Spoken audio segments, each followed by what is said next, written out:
Okay, so we talked about the concept of inertia in Newton's first law, but the question is, well, I mean, we do see inertia in everyday life, but why don't we see things when we push something? So, for example, if we have a little toy car or something, right, and we push it, by the law of inertia, it should keep going on and on and on because it's got it's got inertia, right? It's got mass, and so it should keep going on and on. But why don't we see that happen? Why don't we see it move on infinitely, other than it crashing into something? Well, the answer to that is friction. Because of friction between the toy car and its wheels, and the little axle and its wheels, and drag and all these other forces acting on it, we don't see it go on and on forever because it does eventually come to a stop because of all these resistive forces and it losing energy to those resistive forces. So there are two types of friction.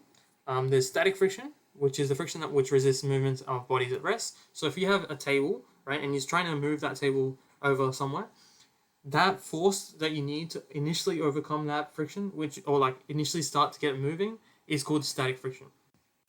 And once you've gotten it moving and you keep pushing it and it's moving, so let's say you're moving it, but you still need to apply force, the friction doesn't just disappear. That's called dynamic friction, the friction which resists movement of bodies in motion. So if you've got something in motion, right, then it's got dynamic friction. Whereas static friction is the force required to get started in motion, or like the friction that needs to be overcome in order to get it started moving. So the size of the friction is determined by the equation F friction equals to mu times F normal. Mu is something called the coefficient of friction, all right, and it's a special number which is determined experimentally, right? And so you can have like a table, for example, which you look up. Okay, so you've got concrete and let's say rubber, for example. You're trying to find the coefficient of friction between those two things. You can look it up. Okay, concrete, rubber. Okay, this is the coefficient of friction. Or if you've got a timber block that's sliding on a glass surface, timber, glass. Okay, this is the coefficient of friction. That's how you work that out. Now, F normal. What does F normal mean? F normal is the normal. It's the reactionary force from Newton's third law, and that's what that is produced when an object is pushed into a surface. So, if I was to draw a little diagram,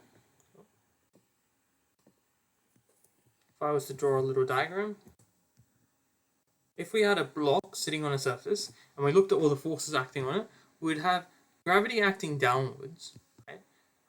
And magnitude is just mass times acceleration due to gravity. That's the force on that object. Sorry, force on that block due to gravity. But why does that block not just suddenly accelerate through the floor and into the ground?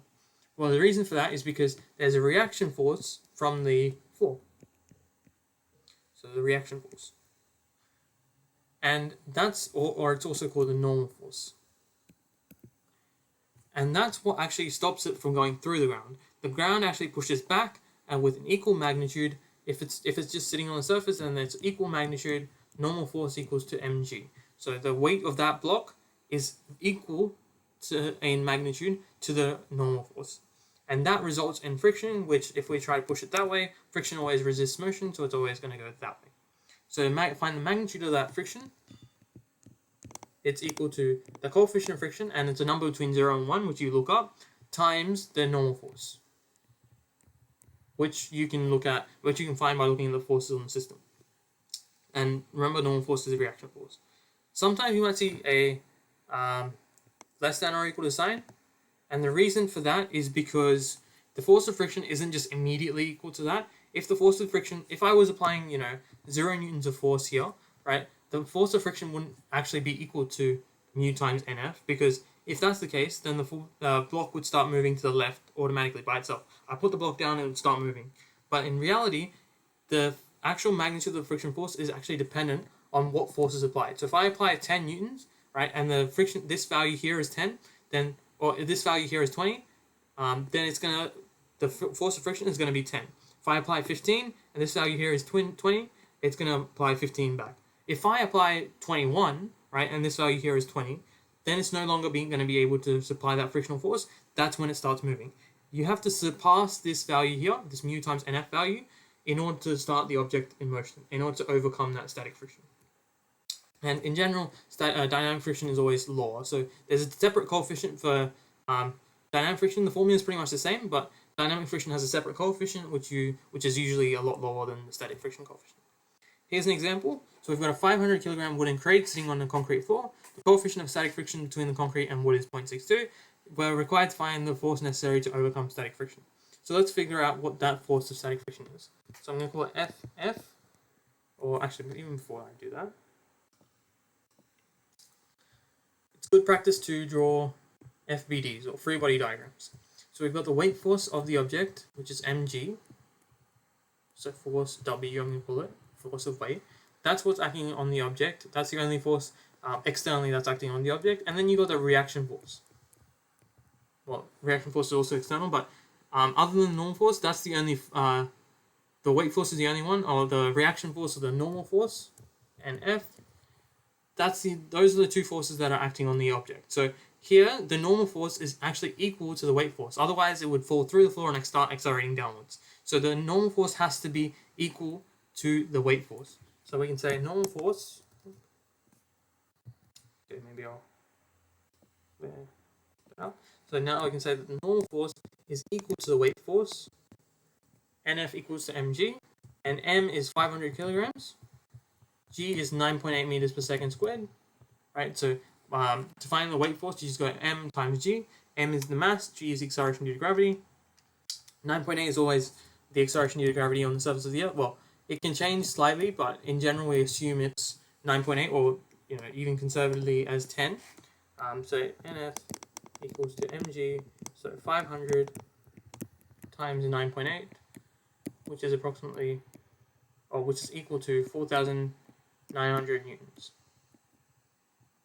So we approximate the acceleration due to gravity on the surface of the Earth as 9.8 pretty much everywhere. But remember, it's actually dependent on quite a few things, like how far you are. Well, it's dependent on the distance from the center of the Earth. So on the top of the highest point from the surface of the Earth, it's actually going to be lower than it is from the surface of the Earth. And a satellite in orbit is actually going to experience a lower acceleration due to gravity because it's further away from the center of the Earth. But that's something you would cover more in Module 5. Module 5, which is Advanced Mechanics in Year 12. But for now, we can approximate it as 9.8, and so now we've got the normal force. We can say that the maximum frictional force, and I say maximum here because if it was continuously the force of friction being this, then it would start moving by itself. It's equal to, it can resist up to this maximum friction force, but beyond that it transitions to the dynamic friction stage. So you got normal force times mu. So here we've got 4,900 times the coefficient of friction for concrete and wood is 0.62. So you get 4,900 times 0.62, which is 3,038 newtons. So the force of friction is 3,038 newtons. So you need at least this amount of force in order to overcome that static friction. But remember, if I only apply 1 newton of force, there's not going to be 3,038 newtons of friction pushing it back. There's only going to be 1 newton. If I apply 10, it's still going to be 10 pushing back in terms of friction. If I apply 100, it's still going to be 100. But if I apply 3,039 newtons of force, then it transitions to the dynamic region. This is the maximum amount of friction force that can resist your force that's applied. That's pretty much a good way to think of it. So we can put in a less than or equal to sign.